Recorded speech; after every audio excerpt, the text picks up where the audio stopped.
Totally Useless Information with Nick and Roy is brought to you in part by Tom's Place, the finest in men's fashion, located in Toronto at 190 Baldwin Street, in the heart of Kensington Market. Or visit toms-place.com. And by Pete's Pizza, celebrating 40 years serving the St. Catharines and Niagara Falls area. Pete's Pizza. Life is not about finding yourself, it's about finding pizza. If you're hungry, visit petespizzaniagara.ca.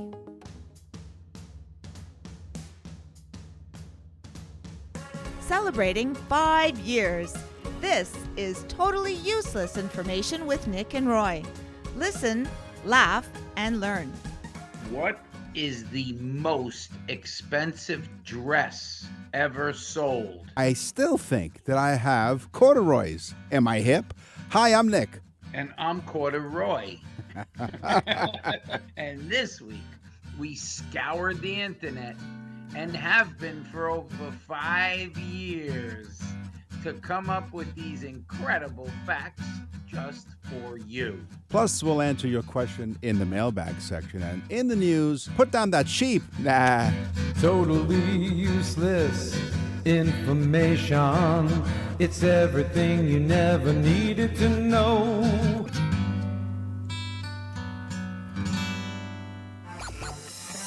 Welcome to the Totally Useless Information Fashion Show. Yeah.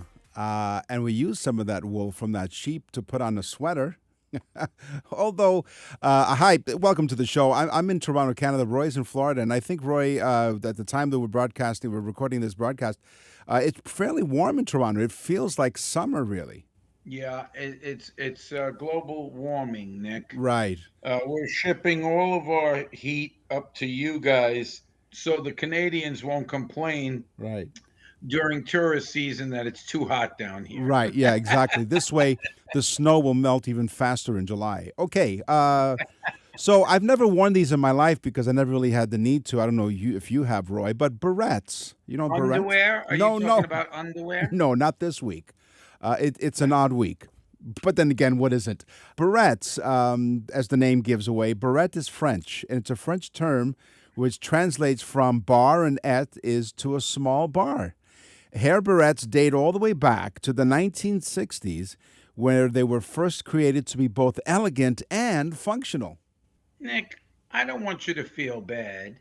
You could wear barrettes on your eyebrows. Oh, wow. That's quite a look. Well, I don't know if you could see past them, but it might be quite the look. Exactly. But anyway, back in the Louis XIV days, monarchs wore white wigs. Now, we discussed the white wig thing, a little bit on a previous show. Right. But during the Louis XIV days, the long, fluffy wigs were brought into fashion because they would cover the bald spots of the monarchs and their families. Really? And also the powder was scented that they would powder the wig with. So it would cover the stench of the body odor of the monarchs. Really? So they thought it made them look more macho because it covered up their bald spots, and they made them smell better. Right. So, Nick, I ask you this question. Mm-hmm. Do you think it's more macho if you were to put a wig, and I'm talking about a long fluffy wig on your head?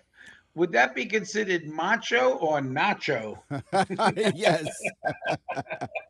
Yes, get rid of that. Don't touch my hair. It's not your hair. Let me give you my teaser. Yeah, you can tell I come up with things on the fly. Corduroy. So this is my teaser, and you said you're Corduroy, your nickname. So fashion historians believe that the corduroy originated from an Egyptian fabric called fustian, which was developed in approximately 200 AD. And I remember because I was there. See, I beat you to the punch. Like corduroy, fustian fabric features raised ridges, but this type of fabric is much rougher and less closely woven than modern corduroy. And the word corduroy, by the way, comes literally from the French words corduroy, meaning cord for kings. And textile activists Yes. believe the fabric's original conception, whatever it was called, originated in Fustat in Egypt in 200 AD. Yeah, well, the word Roy has been known to describe kings, royalty, and just unbelievably amazing people, such as myself, Right. for many, many millennia. So Yes. that's just Isn't a that isn't that bonus. That's isn't a it bonus fact. yeah, isn't that the name of the first lady elect? Melania? Hey, watch it. Okay, fine. You were saying. Watch it. They Okay. said he's building internment camps. He'll Okay. put you in it. It's okay. He can't find me. Most Americans don't know where Canada is anyway. Go on. You were saying. They'll be like, he's the one with the white fluffy wig Yes. And, and the barrettes on his eyebrows. and smells great. We spoke in the original Cinderella story. It was in the 1600s. They changed the story to Cinderella wearing glass slippers. Okay. Right. Which, as you see, little by little, it changed to a glass shoe and with a heel and so on and so forth. But I went to look this up because we had said that on another show, and I like to do some follow-up stuff. Cinderella's original story, she wore fur slippers. Oh. Not necessarily shoes, fur slippers. Oh, okay. So where did the glass slipper come from? I don't know, and nobody seems to know why they truly changed it, but they did in the late 1600s. They changed the story to the glass slipper, which will eventually be who does the shoe belong to, Right. the glass shoe. Maybe that's where the expression "if the shoe fits" came from. We're not sure, but Yeah, on much better than the ever popular ha shoe. Oh, gesundheit. Listen. So let me give you just a quick aside. So I want Talk about setting the ball up on the tee for you, Nick. 100%.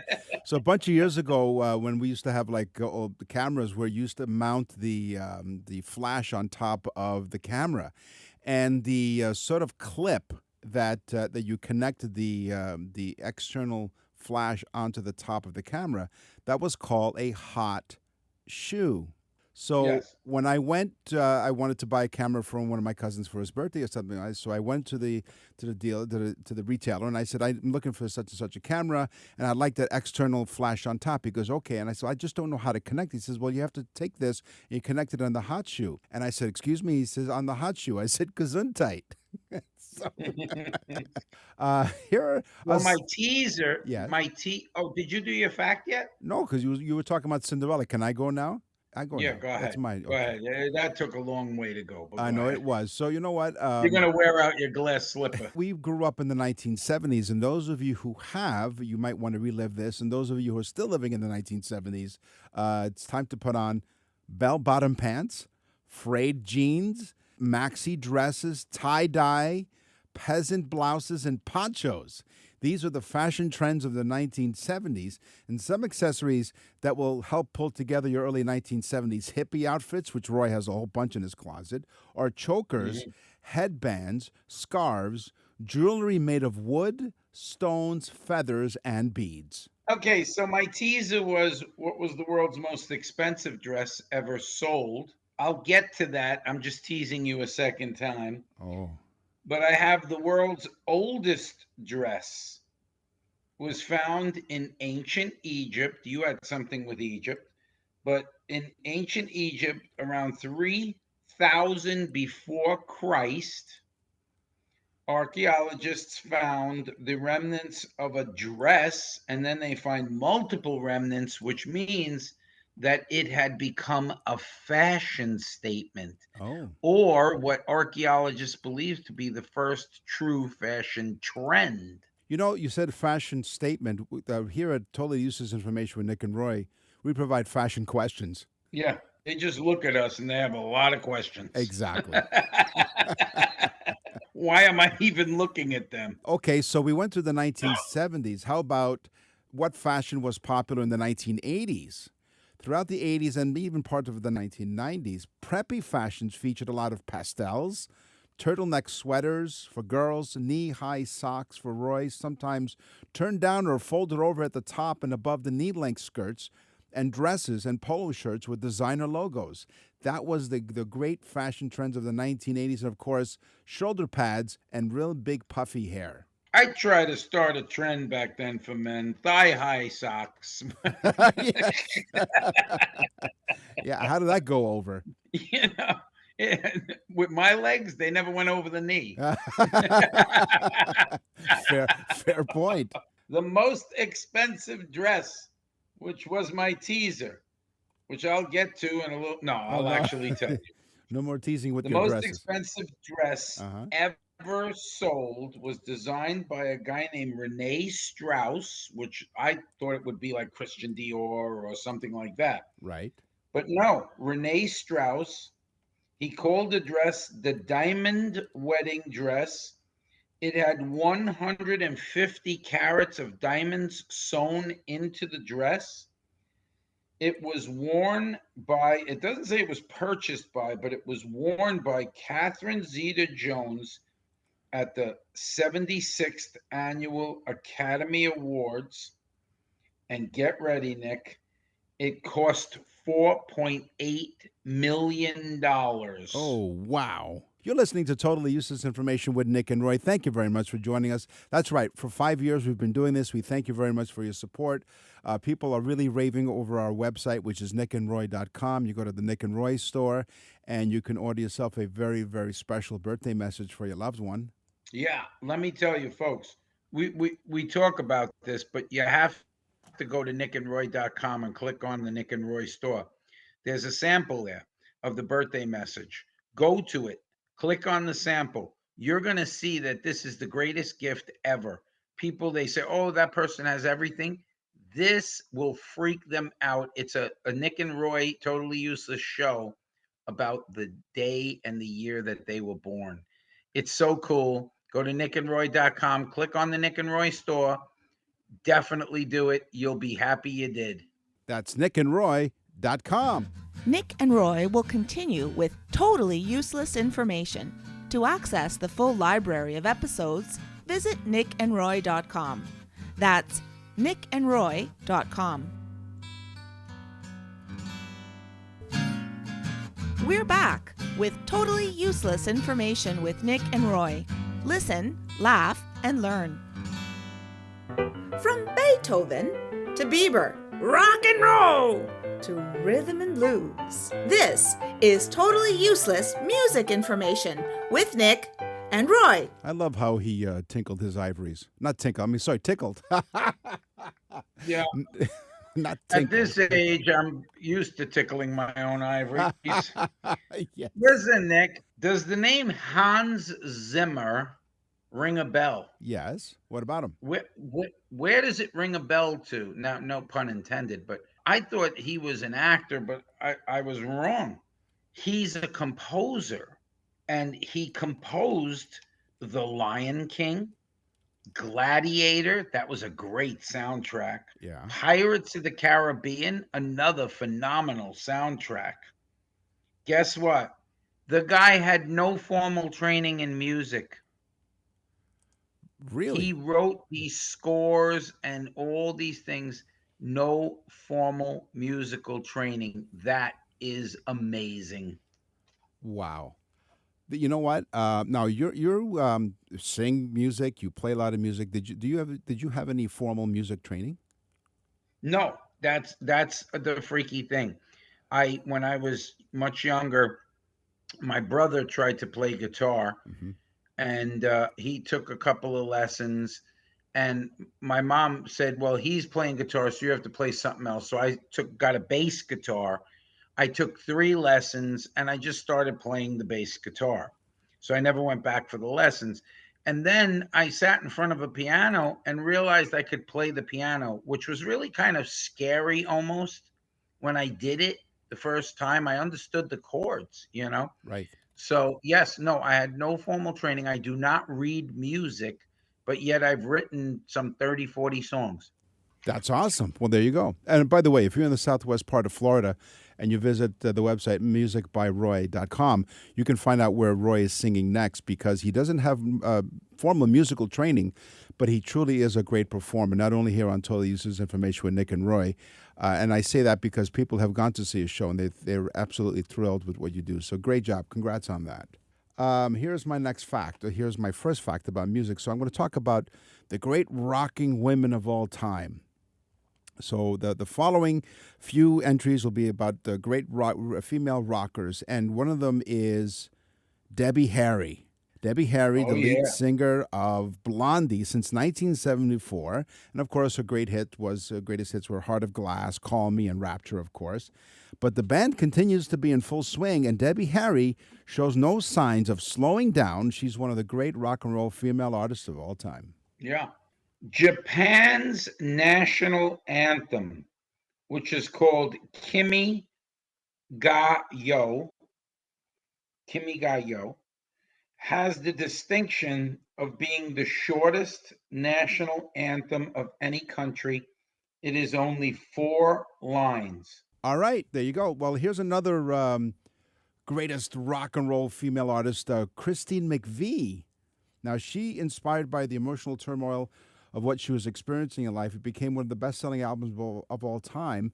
McVie stayed with Fleetwood Mac for 28 years before retiring in 1998, and she had a fear of flying, and that's the reason why she said she left the band. However, she made a comeback in 2014 and performed with them again and joined them in their 2018-2019 tour, An Evening with Fleetwood Mac. I went to a concert where they played the entire Rumors album from the first song straight through, right, which was one of the most epic albums of all times. I mean, it's up there with the Eagles and, with Michael Jackson and stuff. It's just a fantastic. But they did the story. They acted out the story of what was happening at the time. And the band leaders were dating each other, and then they switched over, and one dated the other one. And there was a lot going on. So a lot of these songs were written individually out of the 4 of them. So it was real cool, and people should look up that album, Rumors, and what was going on with Fleetwood Mac at the time. Very, very interesting. Sounds a lot like ABBA. Weren't the members of ABBA married to each other or something?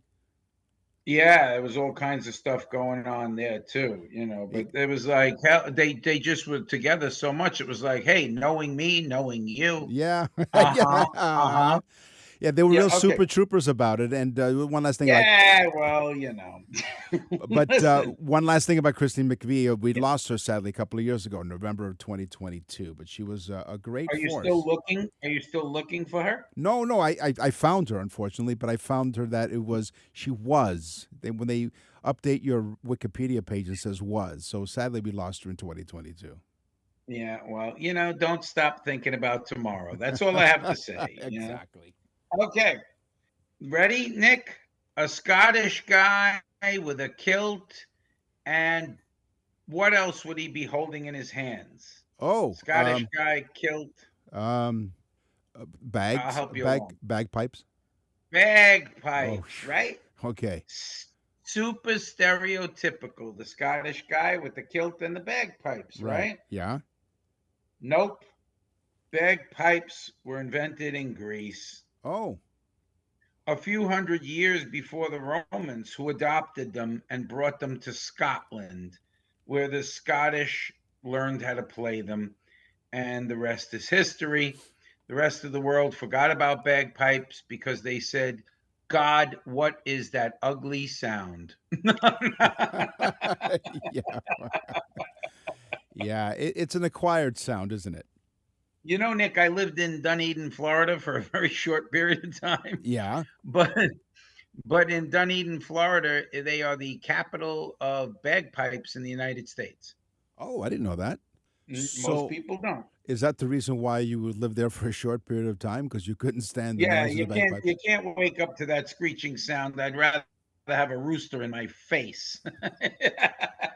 Here's another classic or another rock and roll great female artist, Gwen Stefani. Now, many people miss the rock phase of her because she took the world by storm during her time in the band No Doubt. The group received her big break with their third album, Tragic Kingdom, in 1995, and that sold over 16 million copies all over the world. And the album includes Spiderwebs, Excuse Me, Mister, Don't Speak, Just a Girl, among others.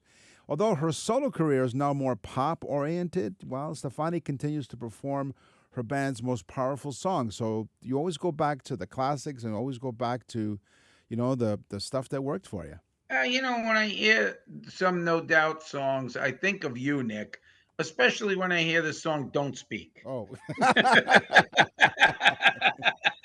I thought you meant No Doubt, but okay, sure. Why not? No doubt, I feel that way. Exactly. Of course. Get ready, I love this one. All right.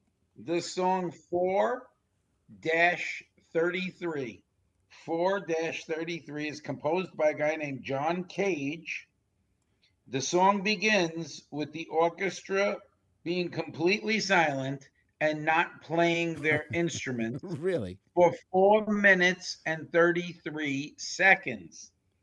When asked why he did this as part of his, I guess, entire score, he said, because it forces the audience to listen to their surroundings, because everything in nature is music, and they are forced to listen to everything that's happening around them. Wow. That's pretty cool. I like that. Now, I wish that you would also, as with the No Doubt song, adopt the same principle. Yes. Yes, I'm adoptable. Ask my parents. No, I'm not adopted. One last item in the great female rock artists of all time, Joan Jett, of course. She's one of the most inspiring rock stars, I would say, in history, and she's the founder of the female band The Runaways, which ran from... She loves rock and roll, She does. Absolutely.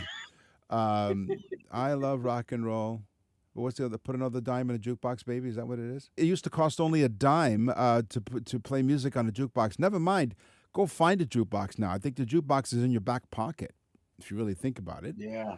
So the Runaways, and they recorded hits like Cherry Bomb, Queens of Noise, and Born to be Mad, but also known as the Queen of Rock and Roll, the rocker, of course. She's one of the best guitarists in the world. She plays a really mean guitar.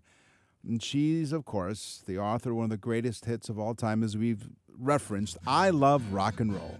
Yeah, one of the great music anthems. It's such a great song. Nick and Roy will continue with totally useless information. You're listening to Totally Useless Information with Nick and Roy. In October, we all had a great time celebrating Pizza Month. Now that we're in a new month, any time of the year is a good time to visit Pete's Pizza. I say when it comes to Pete's, every month is Pizza Month, Nick. Oh, yeah. Pete's Pizza knows the only way to make a perfect pizza is by using the freshest ingredients. Every day they roll out with their own dough to create their signature pizzas. Since 1984, the 6 Niagara locations have been known as the small pizzerias that are big on taste and easy on your budget. With locations across St. Catharines and Niagara Falls, you're just minutes away from some of the best pizza and wings in town. Always open late. Find a Pete's Pizza near you. I don't know about you, Nick. I'll tell you, I'm starting to feel hungry just talking about Pete's Pizza. Yeah. If you've never had Pete's Pizza, you have to try it. And go to their website, Pete'sPizzaNiagara.ca.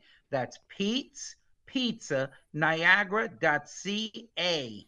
By the way, Roy, they called me the other day. They said, please tell Roy, stop licking the screen. Check out their specially marked pizza boxes. When you go to Pete's Pizza and order a pizza, Roy and I have provided useless pizza facts. So when you go there, look for those specially marked boxes. It's a lot of fun. They've been around for 40 years, and Pete's Pizza is a family-owned and operated. They began at one location off Pleasant Avenue in St. Catharines, and over 40 years later, the original shop at 6 Pleasant Avenue is still open, as well as the other locations in St. Catharines and Niagara Falls to serve you. So if you're hungry, just like Roy is, visit their website, Pete'sPizzaNiagara.ca. That's Pete'sPizzaNiagara.ca. Plus, they're the greatest people in the world. They do so much for the community. Life is not about finding yourself, Nick. Life is about finding pizza. Pete's Pizza. Totally Useless Information with Nick and Roy continues. Listen, laugh, and learn. Wall Street, Bay Street, NASDAQ, Hang Seng, loonies, toonies, dollars, and yens. This is On the Money with Nick and Roy. I love talking about money because we don't have much to talk about, but we'll talk about it anyway. So this is money, but I'm going to give you a couple of things where some slogans, some advertising slogans relates to the business that they represented. For example, UPS, what can Brown do for you? UPS launched one of the biggest ever print and television campaigns in 2002 with the slogan, what can Brown do for you? The fifth tagline in the logistics company's history was coined by the Martin Agency in Richmond, Virginia. But as you might expect, the slogan was lampooned and sparked countless toilet jokes. Gee, I wonder why. UPS eventually abandoned the tagline, claiming it was too vague. Okay, sure, that's the reason. So in 2010, the company replaced it with We Heart Logistics, which was created by Ogilvy and Mather worldwide. So no more, what can Brown do for you? We heart logistics. In 1945, Nick, the U.S. government discontinued the 500, 1,000, 5,000, 10,000, and $100,000 bills. Why? Well, can you imagine that there were 500, 1,000, 5,000, 10,000, and $100,000 bills? Well, of course, because people went to buy a house, they might have said, well, the house is $10,000. And so, they would have had to bring a lot of money. So instead they had one banknote, but they canceled them. They discontinued them. Well, actually, they stopped printing them in 1945. Oh. It's not until July 14th, 1969, that they discontinued them, which means you had to cash them in. Otherwise, you would lose your money. So July 14th, 1969. So think about that. From 45 to 69, that many years went by that they were still in circulation, those bills. Wow, all that time. Okay. Well, I don't have any of it, so don't worry about it. But don't leave home without it.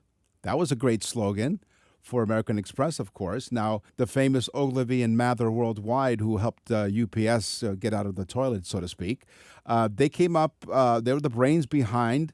The top advertising executive at that firm said, he created Don't Leave Home Without It campaign in 1975. It was to promote American Express traveler's checks. So later, the phrase was tweaked to market the company's credit card. So not just the traveler's checks, but the overall credit card. But in April 2018, Amex unveiled a brand overhaul and global campaign with the strap lines, don't do business without it, and don't live life without it.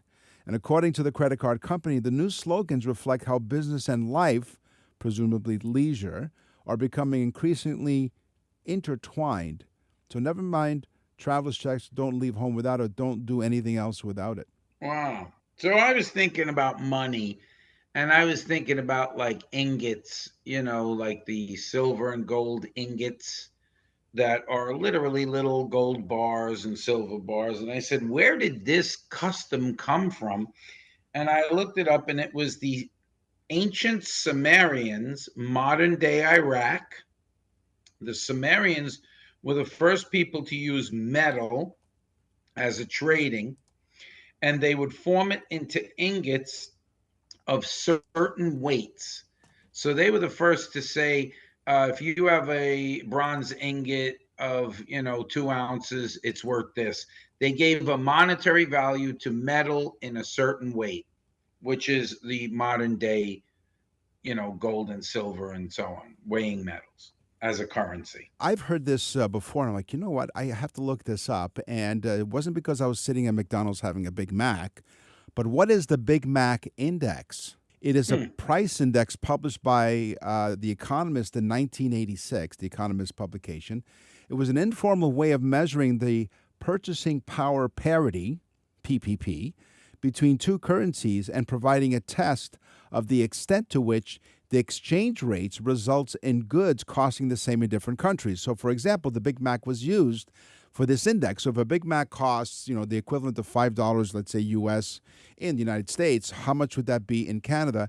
And the relationship between the two prices, because we have different currencies, what part of the index does that fall under? So it seeks to make exchange rate theory a bit more, as they put it, digestible. See what they did there? Yeah. The index basically compares the relative price worldwide to purchase a Big Mac, which, according to the research, they wanted to make sure we knew exactly what a Big Mac was. It's a hamburger sold at McDonald's restaurants. Like, duh, everyone knows a Big Mac.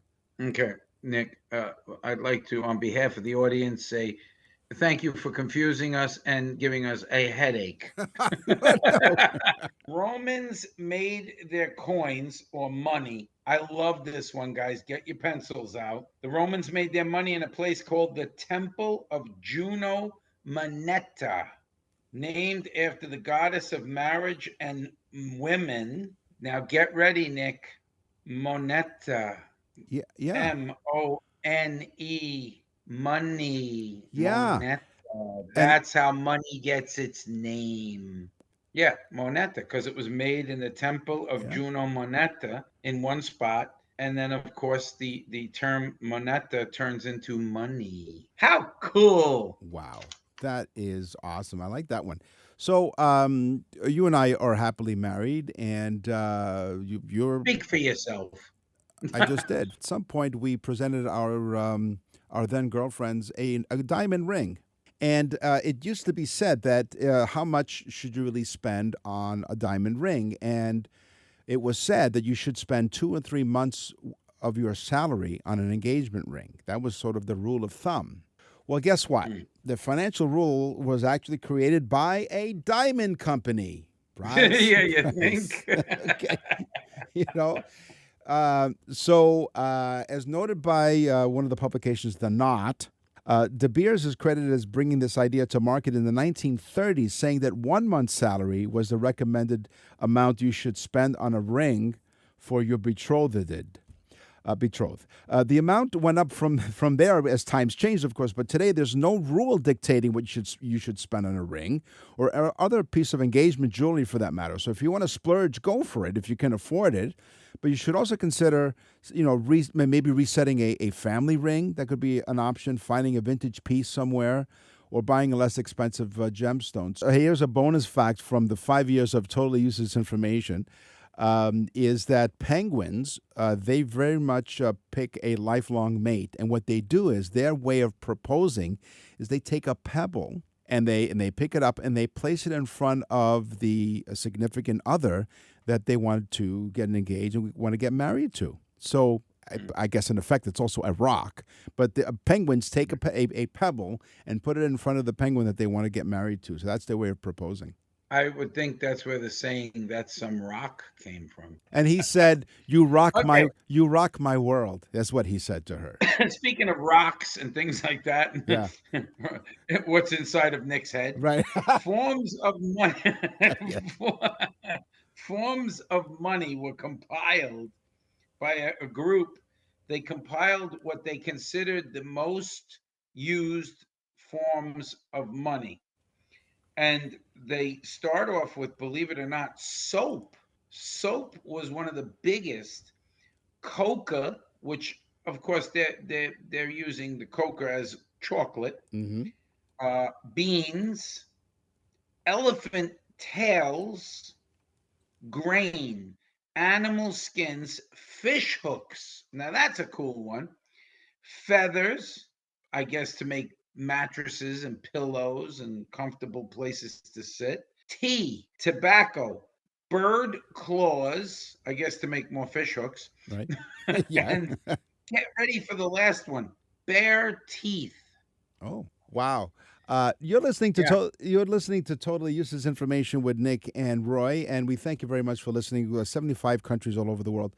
So we are recording this just a few weeks away from Christmas, and we are really excited because Roy and I literally just recently came up with an idea because we said we need to do a Christmas show because you and the members of our audience and listeners really appreciated and loved all of our previous Christmas specials. So what we're going to do this year is, do we tell them or should we tease them? What do you think? Should we tell them? Yeah, let's tease the people more than we do. Here's the hint. So Totally Useless Information with Nick and Roy is heard in 75 countries. Nick and Roy will continue with totally useless information. You're listening to Totally Useless Information with Nick and Roy. Listen, laugh, and learn. What's in the mailbag? What's in the mail?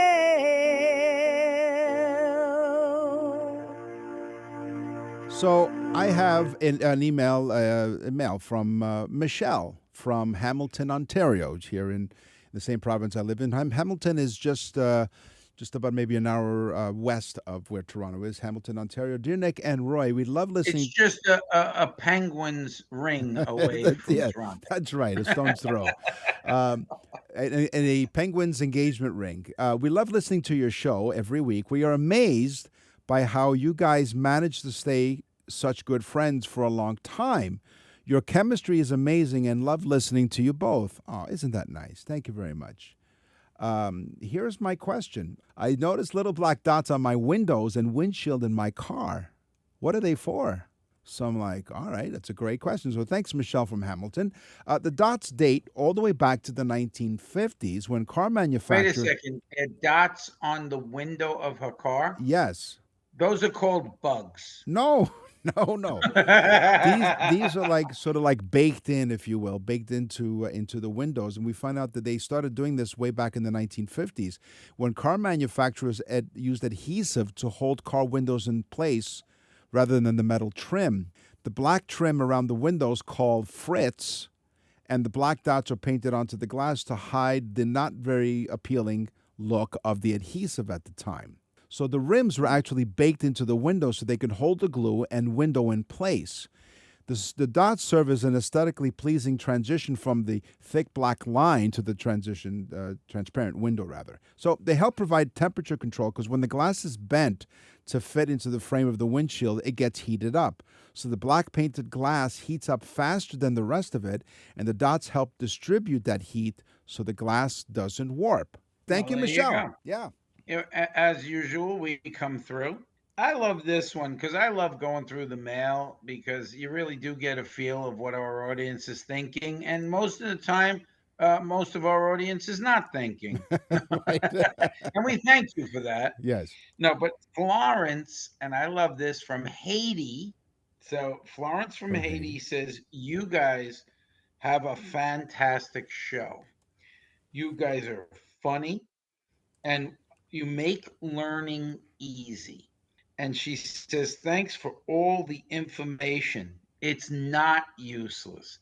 She said, I know that you guys play it off as useless information, but you cannot believe how much information you are bringing to people, and you are doing a service to the world. Wow. Did you ever think about that 5 years ago when we started? No, not at all.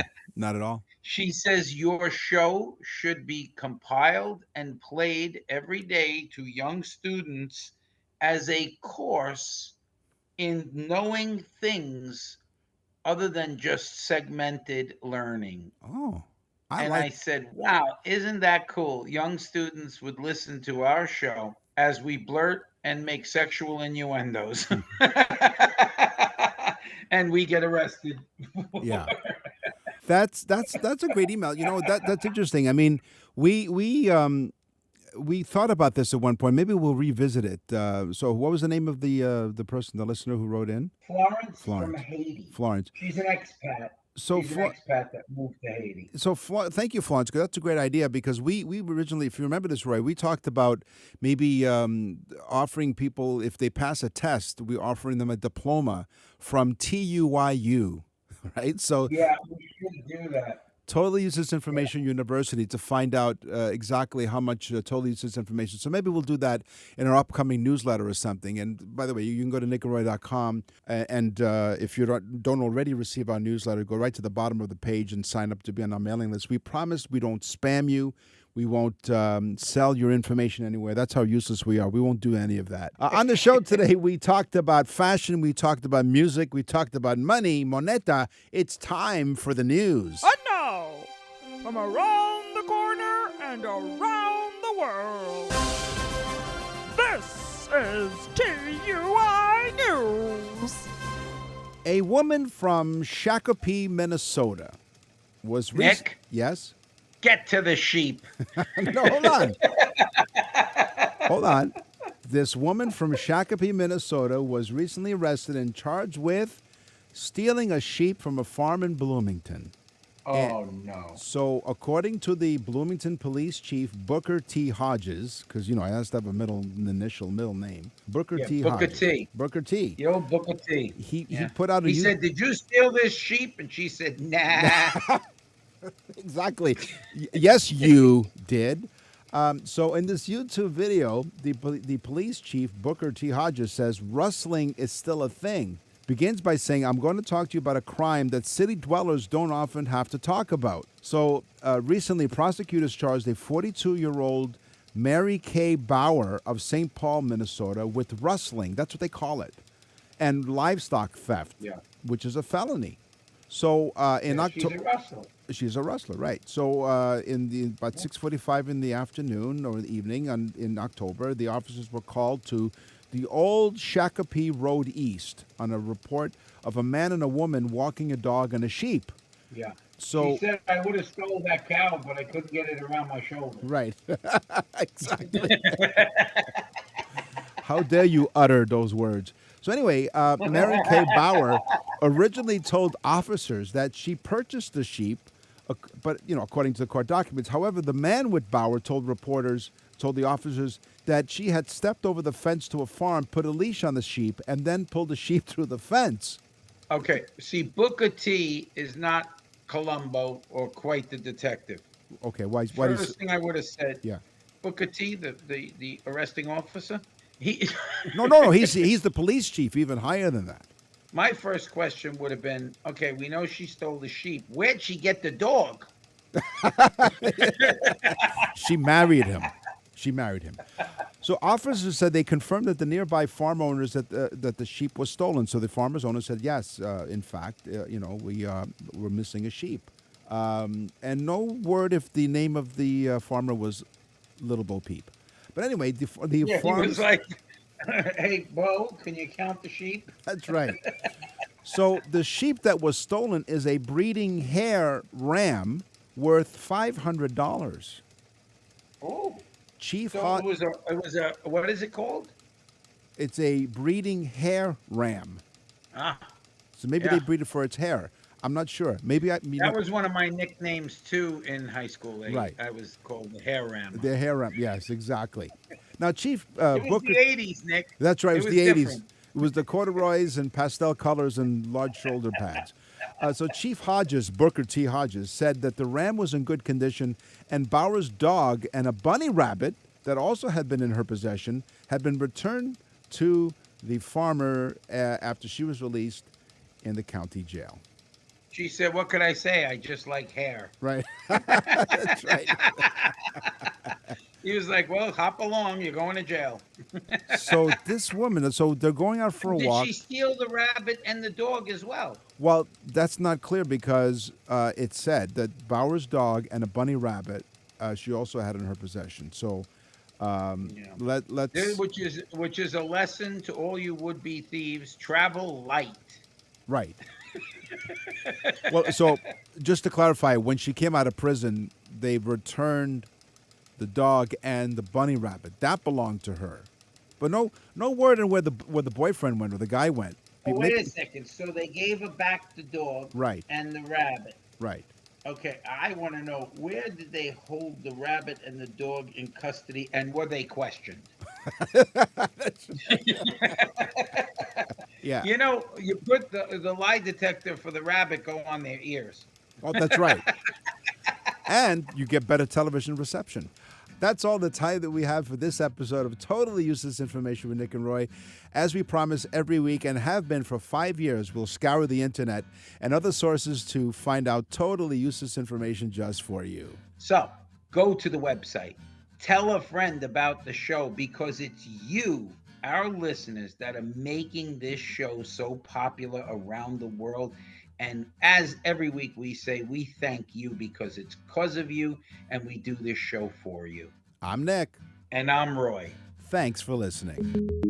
Totally Useless Information with Nick and Roy has been brought to you in part by Tom's Place, the finest in men's fashion. Located in Toronto at 190 Baldwin Street in the heart of Kensington Market. Or visit toms-place.com. And by Pete's Pizza, celebrating 40 years serving the St. Catharines and Niagara Falls area.